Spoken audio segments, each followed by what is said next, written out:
Les Congo nous appartient, les Congo c'est votre pays. Pour les soucis de cette République, nous faisons l'effort d'inviter ceux qui font l'actualité pour analyser avec nous sur ce plateau de votre émission Au Centre. Je suis là avec l'honorable Jolino Makelele, lui qui est porte-parole de l'UNC. Il est là avec nous, membre influent du CASH.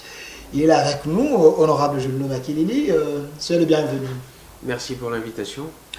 Honorable, vous êtes sans ignorer que l'actualité, c'est la plainte contre l'opposant Martin Fayulu. Les gens de la Mouka vous accusent, vous, d'avoir monté cette plainte juste pour mettre la démarche de Martin Fayulu un peu à problème. Non, nous n'avons aucun intérêt à faire ce genre d'action. Parce que, vous le savez, nous avons bâti notre programme sur le respect des droits de l'homme, sur l'indépendance de la justice.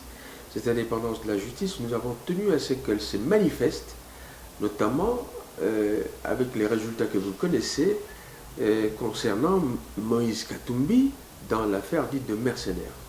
On ne peut pas, d'une part, nous reprocher de ne pas interférer dans le cours de la justice, et dire le contraire en ce qui concerne Martin Fayulu.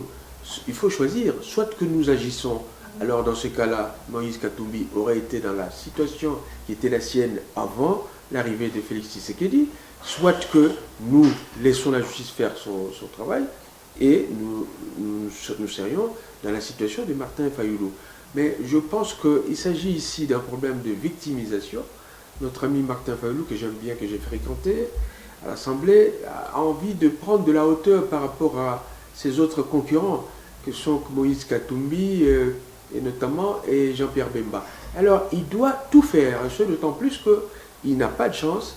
Dans la déclaration qui a été faite récemment à Bruxelles concernant l'organisation de la Mouka, il a été dit qu'il ne serait que, je ne sais pas moi, à la 6e place pour assurer le présidium de la Mouka et donc d'en être le porte-parole. Il a donc compris qu'il n'aura plus le droit, la liberté qui était la sienne, de se pavaner à gauche à droite et de prendre des positions au nom de la Mouka. Ça ne se fera plus. Mais ça, ce n'est pas votre problème. Martin Fayulu, c'est déjà un produit fait de la Mouka, même s'il n'est pas président, il a déjà la majorité avec lui. Hein. C'est les idées aujourd'hui. Les idées étaient implantées partout. Hein. Vous êtes jaloux de lui? Non, pas du tout. Je dis tout simplement ceci. On ne peut pas, les gens de la Mouka ne peuvent pas dire une chose et son contraire. Une chose, ils saluent la liberté, l'indépendance de la justice qui s'est manifestée à l'occasion du dossier Katumbi, et dire que la même justice est en train de brimer ou brider Fayulu. C'est contradictoire. Pour le reste, moi je pense que c'est pas parce qu'on est une vedette qu'on doit départir du respect de textes de nos lois. Et il faut donc faire attention aux phrases que l'on peut prononcer parce que ça peut aller trop loin. Nous-mêmes, nous avons vécu des affres à l'UNC. À l'époque, rappelez-vous, l'honorable Jean-Bertrand Ewanga avait été victime de ce genre de choses. Et nous voulons espérer que ça n'arrivera pas à Martin Fayulu, mais point trop n'en faut. Il faut que lui-même nous aide aussi à ne pas nous retrouver dans la situation de le défendre alors que les choses pourraient être difficiles à défendre. Vous les condamnez, pourquoi je ne les condamne pas, je ne sais pas si vous m'avez entendu. Je parle de gens du CASH, en dehors de vous, il y a certaines personnes qui les condamnent, que la démarche de Martin Fayulu n'est pas noble, il dit, il parle des placebos, il demande au chef de l'État de démissionner. Est-ce qu'il n'a pas le droit de demander du moment qu'il a vu que son élection a été volée? Mes chers amis, moi je ne sais pas, c'est un combat d'arrière-garde perdu d'avance. Mais je sais quel est l'objectif de Martin Fayulu. Martin Fayulu tient à ce que le petit leadership qu'il vient d'acquérir au sein de la Mouka soit, j'allais presque dire, consolidé. Il doit donc exister par rapport à Katumbi et par rapport à Jean-Pierre Bemba. Il doit se détacher d'eux en termes de popularité, en manière telle que le moment venu, en 2023, il soit incontournable, que ni Moïse Katumbi ni Jean-Pierre Bemba ne trouvent des velléités de vouloir lui contester le leadership de la Mouka. Mais ça, c'est les problèmes de la Mouka. Nous, à l'UNC, qu'est-ce qu'on a à voir avec ça? Qu'est-ce qu'on a à voir? Si lui, il continue ce combat de la vérité des urnes, mais d'autres personnes au sein de la Mouka, et la grande majorité, ont cessé avec ce combat des urnes. Ils appellent M. Félix Tshisekedi, Monsieur le Président de la République. Ils lisaient les communiqués de la Mouka, remerciant, félicitant le Président de la République pour l'indépendance de la justice qui s'est manifestée à travers le dossier Katumbi. On l'appelle M. Félix Tshisekedi, Président de la République. On ne l'appelle pas M. Félix Tshisekedi tout court. Vous parlez et donc, pour nous, ce combat-là est fini. Les Américains l'appellent Monsieur le Président Félix Tshisekedi. Les Français, la même chose. Les Belges. Même le clergé catholique, Monseigneur Fridolin Bongo, le cardinal Monsengo, ils appellent Félix Tshisekedi Monsieur le Président. Donc le combat est fini. Il ne reste plus que dans la tête de Martin Fayulu. Restons dans la Mouka.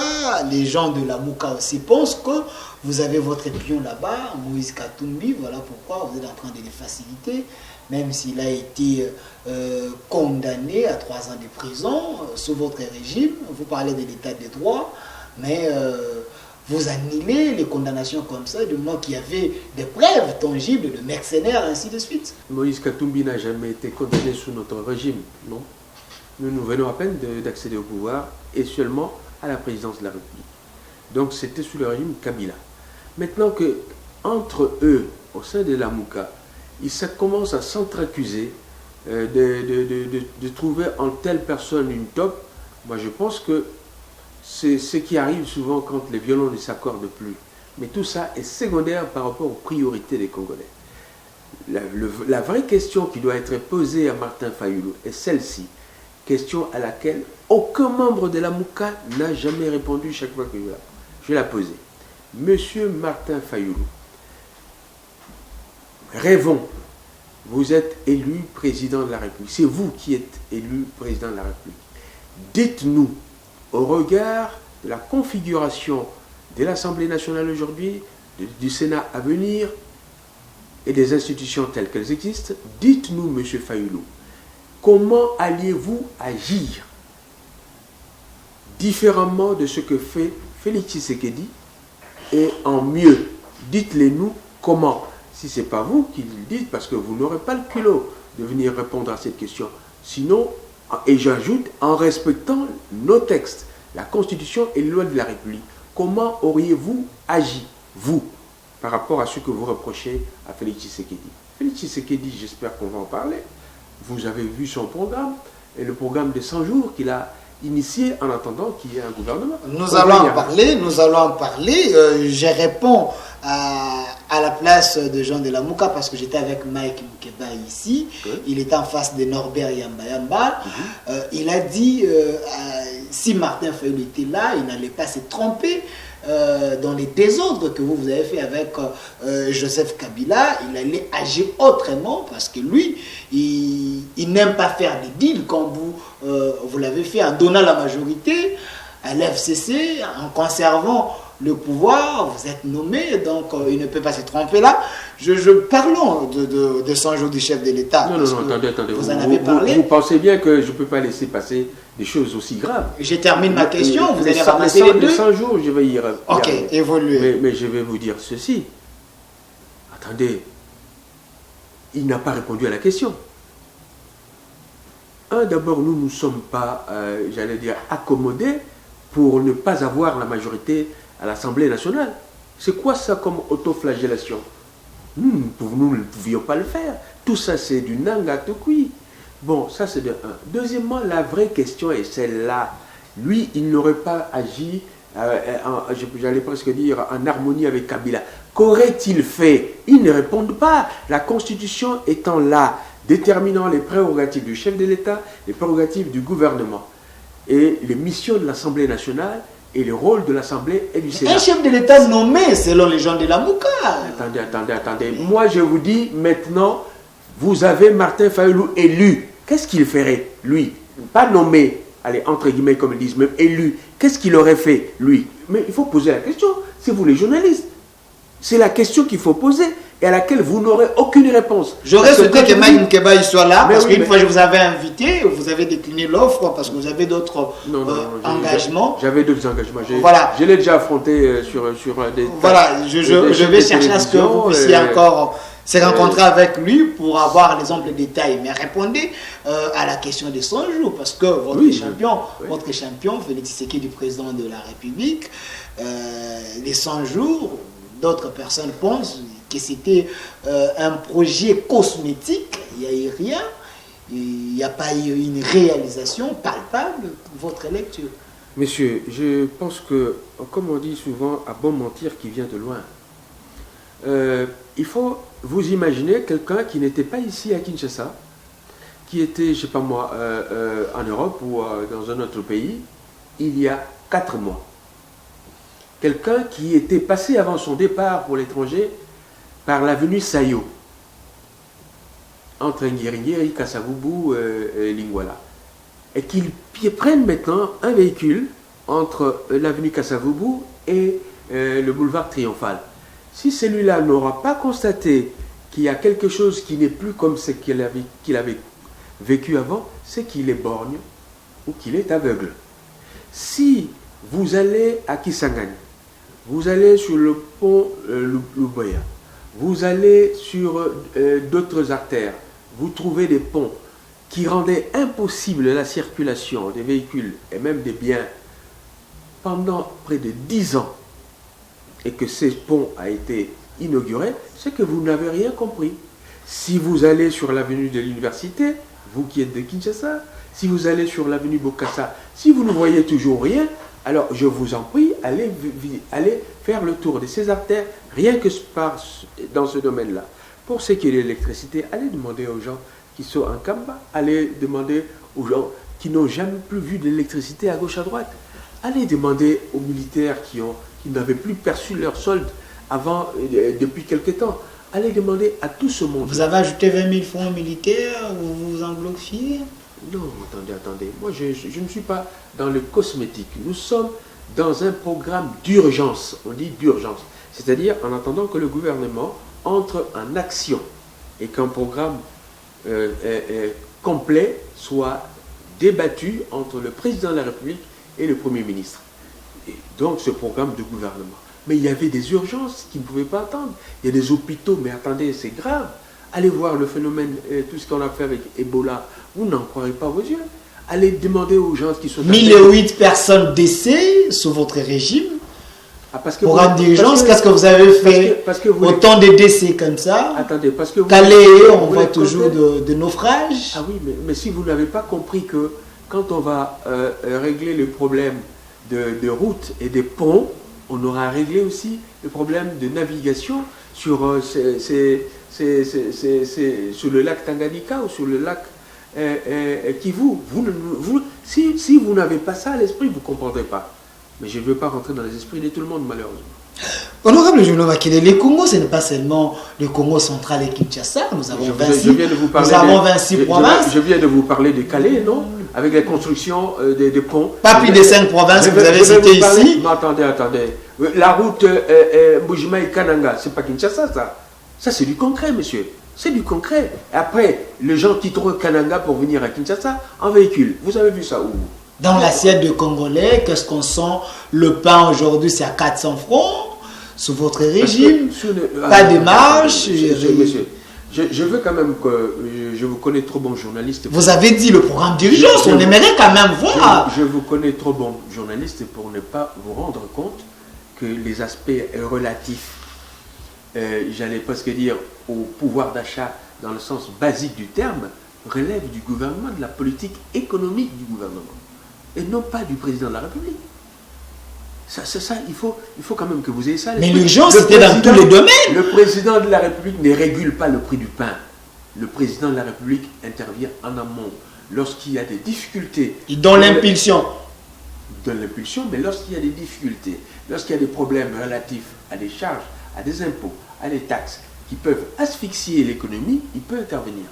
Il peut donner des orientations. Lorsque la monnaie circule à flot, il peut donner des orientations pour qu'on réduise cette circulation. Donc voilà les limites de la fonction du président de la République par rapport aux missions dévolues au gouvernement. Et je veux bien que vous, comme d'autres, ne confondiez pas cela. Merci, honorable Julno Makelele. Selon vous, le programme des 100 jours, c'était positif? Mais attendez, demandez à ceux qui vivent cela pour qu'ils vous disent si c'est positif ou pas. Débarrassez-vous de vos préjugés et surtout de ceux qui pensent qu'il faut avoir été d'un bord politique ou suivre tel pour dire, dites-nous qu'est-ce que... Attendez, il faut quand même préciser que ce programme de 100 jours a été fait en autofinancement. C'est-à-dire que les Trésors a sorti un programme de près de 300 millions de dollars. Les Trésors, c'est-à-dire tout ce qui est les services de régie, les services d'assiette, etc., ont produit pour l'État 200 millions de dollars. La FPI a produit près de 70 millions et le FONER près de 30 millions. C'est du jamais vu. Quand vous demandez aux gens du FONER et FPI, quand on leur a dit est-ce qu'il y a l'argent pour faire tel projet, ils nous ont dit il y en a. Alors les gens se disent, les dirigeants, le président de la République, son directeur de cabinet et d'autres technocrates se sont étonnés. Comment il y a l'argent pour faire ça et on laisse le peuple congolais dans la misère, dans la situation où ils ne savent pas végéter. Les gens demandaient la route qui moindra, les hôpitaux. Mais attendez, c'est grave. C'est dire que ce qui manquait est là. C'est la volonté politique. La volonté politique, c'est l'élément capital du changement. Vous avez la volonté politique, vous les cachez.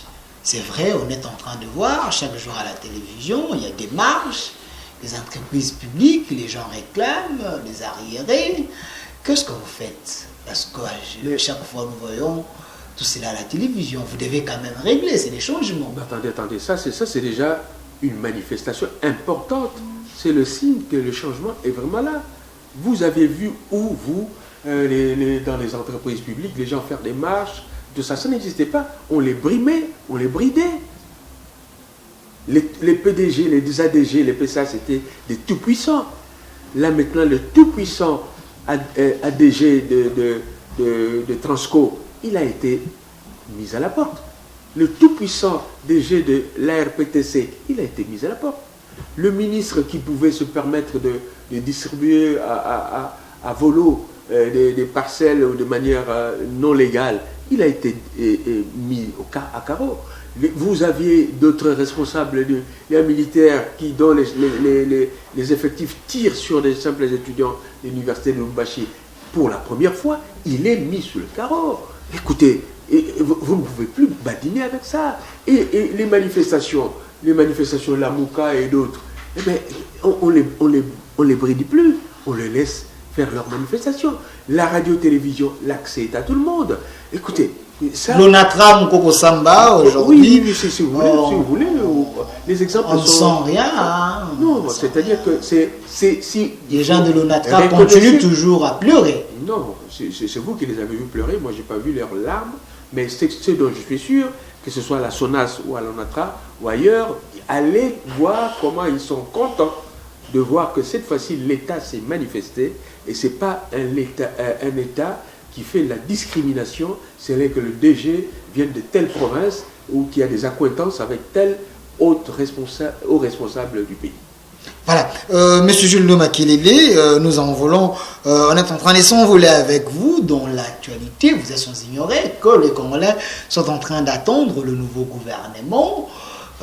Comment pouvez-vous essayer un peu de nous expliquer, parce que selon l'accord Jean-Marc Kabound et Némi Mouilania, la question de l'informateur, il ne faut plus en penser, c'est déjà dépassé, mais en violation de la Constitution. Toujours, à quand le nouveau Premier ministre? D'abord, je dois préciser ici que ce qui a été dit à propos de l'informateur, il faut quand même préciser que le président de la République, en vertu de l'article 78 de la Constitution, nomme le Premier ministre au sein de la majorité parlementaire. Okay. Et que si cette majorité ne semble pas se dessiner et qu'il y a lieu à faire une coalition, le président de la République peut nommer un informateur pour rechercher cette coalition. Mais si la volonté des parties prenantes s'est déjà exprimée, travers notamment les députés qui, de manière individuelle, ont montré qu'ils sont prêts à constituer une coalition ou à représenter une majorité parlementaire, la tâche du président s'en trouve allégée. Et que donc, il appartient au président maintenant de trouver l'oiseau rare. L'oiseau rare, c'est la personne qui doit incarner le changement qui a été appelé de ses voeux par la population congolaise. En élisant Félix Tshisekedi, les Congolais ont dit « nous ne voulons plus du conservatisme, nous ne voulons plus de la corruption, du népotisme, nous ne voulons plus de l'égoïsme, nous voulons un État fort, un État qui revient, l'autorité de l'État, l'indépendance de la justice, etc. » Bref, il s'agit de trouver l'oiseau rare, la personne qui, au sein de la coalition, pas de la majorité, mais de la coalition. La coalition FCC Cash. Oui, c'est cette coalition-là. Vous allez dégager un ticket, candidat Premier ministre, mais vous, l'UNC, vous avez une autre carte, vous êtes en train de jouer pour que votre champion, Vital Kamerhe, soit les candidats voulus.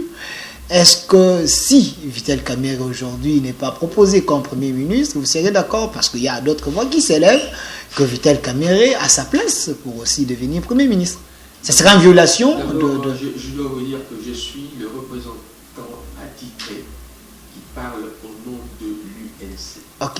Et l'UNC n'a pas manifesté une prétention comme celle que vous exposez. L'UNC est respectueuse de la fonction présidentielle, car le choix du Premier ministre, c'est un choix discrétionnaire qui ne relève que du président de la République. Et non, donc quels que soient les souhaits que nous puissions exprimer peut-être comme tout le monde peut en avoir, mais on ne peut pas entacher la liberté de choix du président de la République. Nous sommes assez mûrs et assez loyaux pour ne pas le faire. Est-ce que ça serait une violation? Je n'ai pas fini avec voilà. la démonstration. Je dirais okay. donc que le Premier ministre doit être choisi au sein de la coalition. À partir du moment où nous avons formé non plus une majorité parlementaire, mais une coalition, c'est-à-dire nous formons un seul bloc, dont le chef est le chef de l'État, il lui appartient de choisir dans cette coalition celui qu'il trouve être en mesure de décliner le programme de changement. S'il se trouve que c'est quelqu'un qui vient des FCC, qui veut s'auto-flageller, qui est masochiste, parce qu'il doit faire quoi? Il doit lutter contre la corruption, éventuellement faire arrêter ceux qui ont été avec lui dans des combines. Mais ce n'est pas l'analyse d'Aubin Minakou. Attendez. Si vous ne me laissez pas, le peuple ne comprendra pas. Parlez. Vous aurez tout le temps plutôt que de m'interrompre. Donc, il ne faut pas qu'il... Je veux bien, mais il faut le savoir, c'est lui qui viendra, puisque, au terme de l'article 191, de la Constitution, en son alinéa 2, il est dit que le président, la politique de la nation est déterminée par le gouvernement, mais est conduite par le gouvernement, mais à l'alinéa premier, il est dit que cette politique est déterminée en concertation entre le président de la République et le Premier ministre. Et donc, c'est le programme du président de la République, c'est manifestant par le changement. La lutte contre la corruption telle que nous l'avions vécue, la lutte contre les antivaleurs, le rétablissement de l'état de droit et le rétablissement des libertés éventuelles et la promotion du bien-être social, tout ça, c'est-à-dire ce qui n'a pas été fait au cours des 10 dernières années, par exemple, c'est monsieur qui sera là doit faire le contraire de ce qui s'est fait au cours des 10 dernières années. S'il vient de la majorité, il va s'auto-flageller, il doit se faire violence, il doit être presque un masochiste. S'il vient de notre côté, il aura la tâche facile parce que le changement, c'est le discours que nous avons tenu et que nous avons mis en œuvre à travers les programmes de 100 jours.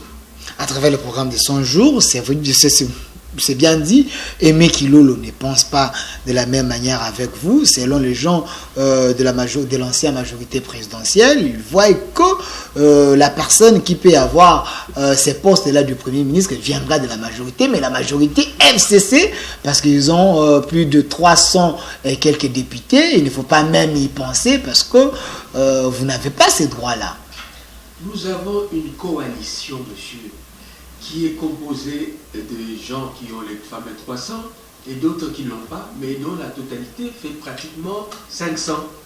C'est une coalition, ce n'est plus une majorité, la majorité parlementaire correspond à la coalition. Vous comprenez?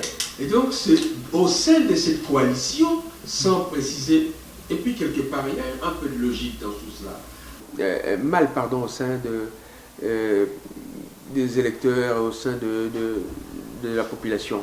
Les gens se disent, mais c'est quoi ça, cette histoire d'avoir l'institution Assemblée nationale entre les mains du FCC, l'institution Sénat entre les mains du FCC, l'institution, allez, le pouvoir judiciaire, même si nous lui reconnaissons son indépendance, mais personne ne peut imaginer et qu'il n'y ait pas eu quelques, j'allais dire,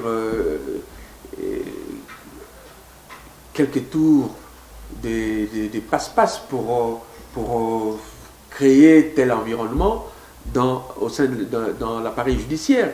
Et donc, si vous avez l'Assemblée nationale, vous avez le Sénat, vous avez pratiquement, sous réserve évidemment de leur indépendance que je ne conteste pas, l'institution judiciaire, vous avez le Premier ministre, vous avez presque les quatre piliers de nos institutions qui sont entre les mains d'un regroupement politique, ce qui ne serait pas bon pour la nation. Alors, dans votre accord avec le FCC et les caches, qu'est-ce qui a été dit? Parce qu'apparemment, vous êtes les perdants dans tout. Vous n'avez pas les institutions, vous n'avez pas les députés provinciaux, vous n'avez pas les députés nationaux. Vous perdez les postes comme ça, les institutions, l'Assemblée nationale, deuxième institution, et vous perdez presque les tout. Est-ce que vous n'êtes pas en train de regretter déjà votre accord? Et puis on se pose la question, l'UNC jusque-là ne se retrouve pas. Est-ce que... Non, attendez. Je commence par le bout de votre dernière observation. L'UNC ne se retrouve pas, mais l'UNC, nous avons l'institution président de la République. Jusqu'à présent, c'est tout ce que nous avons, nous de l'opposition ou nous de Cash.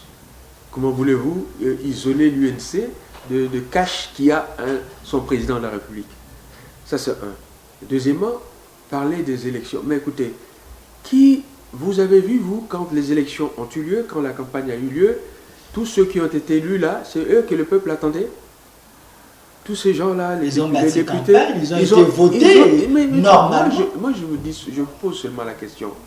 Je ne connais même pas la réponse. Mais ce que je sais, c'est qu'il y en a qui avaient même honte d'afficher, j'allais dire, l'effigie du chef de leur camp. Et même de leur candidat. Tellement ils étaient vomis par la population. Et vous pensez que ces gens-là, en temps normal, ils auraient pu se faire élire? Non. Et dans les assemblées, vous avez vu comment la corruption a battu son plein. Et non, nous sommes dans une situation tout à fait particulière, mais bon, nous ne voulons pas qu'il y ait, j'allais presque dire, que le pays soit brûlé. Nous tenons à ce que ce pays résiste et que chacun, selon ce que lui confère la Constitution, puisse faire. Ce n'est pas une honte de votre part lorsque vous êtes en train de douter de l'élection des députés nationaux et provinciaux, du moment que le chef de l'État avait blanchi la CENI en disant qu'on prêtait à Nanga les qualifications, mais quand même Nanga nous a prouvé que c'est un garçon brave.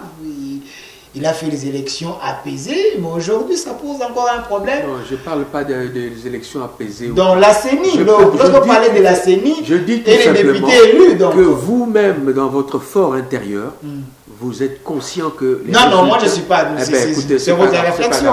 Ok, mais je crois qu'il s'en trouve beaucoup de gens pour penser que sans remettre en cause certains de nos collègues ou des amis qui sont élus députés, dont les compétences, les aptitudes et les capacités, l'intégrité sont peut-être reconnues, mais ils sont peut-être moins nombreux qu'on le pense. Et donc, c'est les résultats de ce que quelque part Nanga a voulu. Voilà, merci honorable Géno Makilele. Regardez cette caméra. Qu'est-ce qu'on peut retenir? Le Premier ministre qui viendra, il aura quel profil, vu que vous voulez les changements? Si aujourd'hui on vous présente Mende, Adolphe Lumanou, Alexis Tambo Mamba, ce sont des gens qui méritent aussi, hein, ils ont la méritocratie, vous savez, Alex? Non, mais à partir du moment où ils font partie de la coalition, qu'ils s'appellent Mende, qu'ils s'appellent Vital Kamerhe, qu'ils s'appellent Lumanu, qu'ils s'appellent Kabouya, s'il vient de la coalition, le choix aura été le bon choix parce qu'il fait partie de la coalition. Deuxièmement, mais pour qu'on en arrive à ça, le président de la République doit voir la moralité, la manière dont les gens se sont comportés. Tous ceux qui ont provoqué mort d'homme ou qui ont fait des choses arbitraires, tous ceux qui ont pillé ce pays, tous ceux qui d'une manière ou d'une autre se sont enrichis d'une manière trop voyante, parce que j'allais dire, tous ceux qui ont mis ce pays par terre, l'éducation, la santé, et tous ceux qui sont reconnus comme étant des gens qui ne sont pas à leur place, qui n'ont pas défendu l'intégrité du pays. Vous voulez que ces gens-là puissent être des modèles pour que demain, ils viennent répéter ce qu'ils ont fait hier? Je ne le pense pas. Merci, c'était votre dernier mot. Mais je pouvais poser la question, mais pourquoi avoir fait la coalition avec de telles personnes si vous croyez qu'ils n'étaient pas de bonnes personnes? Merci. Parce que vous n'avez pas appris que Jésus s'est promené également avec des pêcheurs. Merci, honorable Julio Makelele, c'est aussi votre mot de la fin. Merci de nous avoir honorés. C'est moi. Sur ce plateau, j'étais avec l'honorable Julio Makelele, il est porte-parole de l'UNC, membre influent du CACH. Il était là avec nous, avec le simple de décrypter l'actualité de la semaine. Mais restez fidèles à notre programme. Merci à Aksot Kavasala, à notre AG Papa Likundi. Merci à vous. Au revoir.